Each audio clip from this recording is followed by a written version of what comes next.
Manake babake alipanda mali kwenye ukoo. Mali zao zote na watu wanaishi nao ziko katika ukoo. Na wata kueleza maneno yako ya ushirati ataruwa mbinguni. Kama vipapa na watu walemavu wanapiga harusi. Niliuliza kukwele uokoa. Hata unataya uokoa. Ukiteseka ni mungu ateseka. Ukipagawa usiku ni mungu napagawa. Jega ya maurija napagawa. Wanaubili tili watu watoke gerezani. Na kama mimi ni kuhara nasema injili ni vyema. Na hekima ya Mungu mlimwengu ameshikwa na upumbavu. Aseme ufalme wa Mungu ni mzuri kiasi gani. Anasema leo nina hekima. Sema Yesu niokoe. Na utoke kwa giza ukuje kwenye nuru. Na ukule mali ya Mungu. Hukumu inaliwa. Na tena hukumu inaliwa. Mwaka ikiisha ujaenda kwenye wadi. Ni mali gani kushindana? Hukumu inaliwa. Na watu watakatifu wale wametoka chini. Kama hukumu kunao wakutoa ushindi agano wapi? Alikuokoa, alikuponya, na je uliweka ahadi wapi? Mungu wa wokovu anazungumzia Ibrahimu kama rafiki yake. Ibrahimu alikuwa baba wetu wa imani. Nawe unatembea kwa nyumba yako haupigi hata agano kwa mlango. Manake mfalme umeniokoa. Nachukua mkutano kila siku hiyo kwa mlango. Itakuwa dhabihu ya upungufu. Watu wakiingia kwangu wakiona. Wakimaliza mkutano. Hiyo inatengeneza upungufu. Usiniwache nipotoke. Kuna maneno inaishwa ushindi ya Bwana. Na nguvu ya Mungu inaishi. Na shetani nasema Mungu fulani. Mtoto wake tukichukua tutenda naye. Nikaona nimedumu kutenda wema. Nimewaweka wanatoshana. Nimeweka wanatoshana. Manake ninasikia sauti kilio yokosa. Sijui ubaya na uchafu ugisi ulienda. Shetani asikia kuna kitu ya mnakwenda. Na tena asaidi makuyo. Akikushinda tena makuliza. Tulongea hivi pao wako. Ni nini unataka? Ili mume wako atoke kwa kupotea. Hiyo wanauoma hawezi kuhimiza manake natoa hekima. Hata wewe unatembea ufai kutembea. Unapaswa uokoke. Na hata kama unageuka unarudi nje. Haujui tu hekima umepata ya dini. Hekima ina mkono birika ya uzima. Yule amepata uzima. Na tena tumewata hilo malali. Unasubiri kukula uzima na malali. Wenye ugonjwa hawataingia. Mtu anapaswa atunze mali na mafuta iliyo katika boma ya wenye hekima. Soma Luka 6:45. Mungu amempaka kwa mafuta. Hekima ni kitu kubwa. Kama mtu amekaribisha mali ya ufalme wa Mungu. Na tena nikinena hivyo, mtu mgonjwa haokoki. Wacha tueleze ukweli. Mtu mgonjwa ana maradhi rohoni mwake. Na tena aliye na dhambi. Mfalme asikii kilio chake. Manake ulichoweka nimechoka kuona maovu. Moyo wangu unamtaka Yesu. Moyo wangu unataka wokovu. Moyo wangu tunapaswa kutaka atembee na hekima kamilifu. Vitu vizuri natoka moyo wa mtu jinsi ameweka. Hasira umeweka haitakusaidia. Uadui umeweka haitakusaidia. Vita umeweka haitakusaidia. Manunguniko haitakusaidia.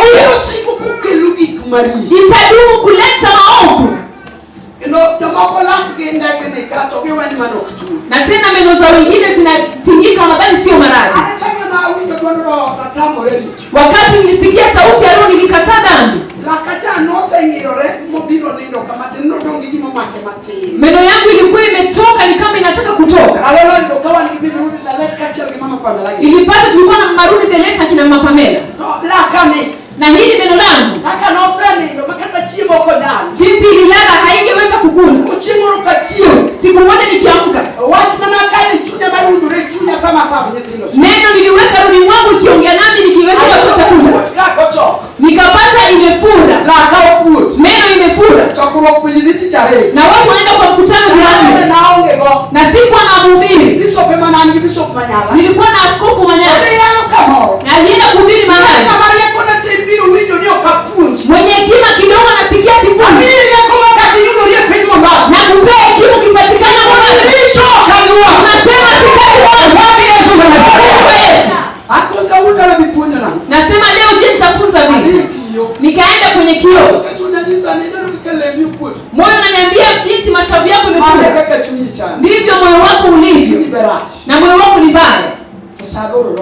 Na saa 8 inafika. Saa 9 inaelekea. Mwalimu anafunza na maisha yake. Manake sikufunzi bali imepita na sijapita. Nikaketi chini. Walipika nyama. Nikauma nyama. Nasikia natafuna ila imelala.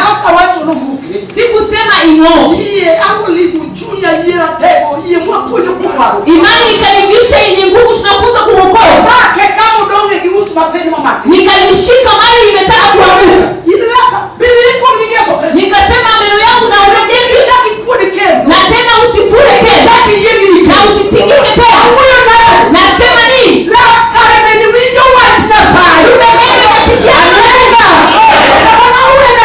Wakati nilisamehewa na biangu, nikaenda kwa mkutano. Naenda napati narudi nyuma, kumbe imerudi. Mama Pamela je yuko hapa? Ilikuwa ukweli. Ilirejea.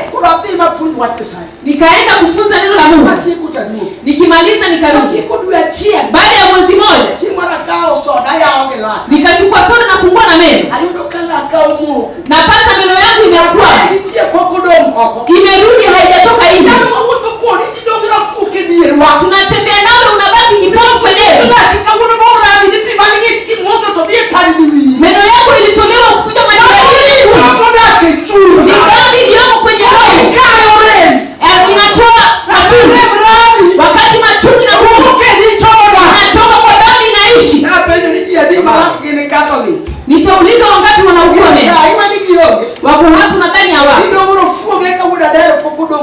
Wanabaki hawana meno. Kama uko na mtu ana meno kanisani, atakuitia Yesu. Yes. Leo nakataza hizo mwanga. Hakuna kitu naachia kitani. Hata kama ni mwili.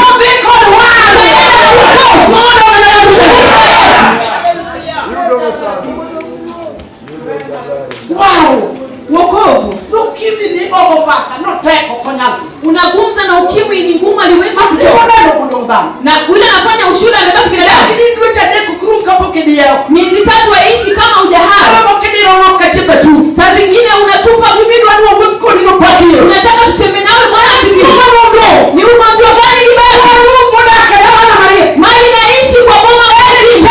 Ni uponyaji. Haleluya. Amen. Mtu anaponywa.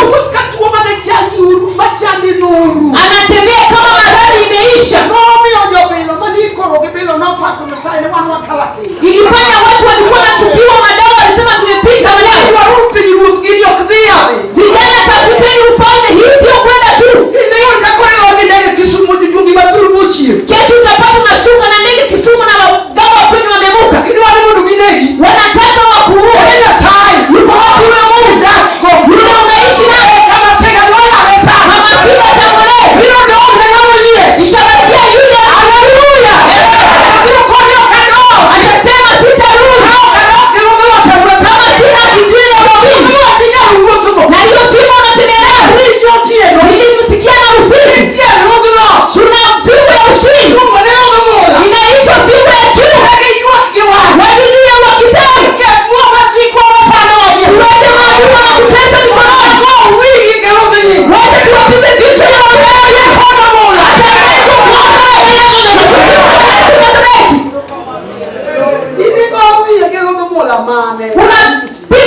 moko. Vijana hata kama masimu zenu mnabeba mabinti fulani, wanawaharibia masaa. Hilo ni upumbavu na kudanganya mwenye hekima. Anakushinda usipenye mali kwa kusaidia. Sababu unatembea bila Roho Mtakatifu. Wewe una mabinti kwenye simu. Mabinti wananena nawe wakuhubiri neno la Mungu. Hukumu itakuwa juu ya wawili. Hukumu itakuwa juu ya na kama bado kuna muda unapaswa kusema ya Mungu jamani. Wewe unatoka kuishi kule nje. Mali Roho akipendeza mtu.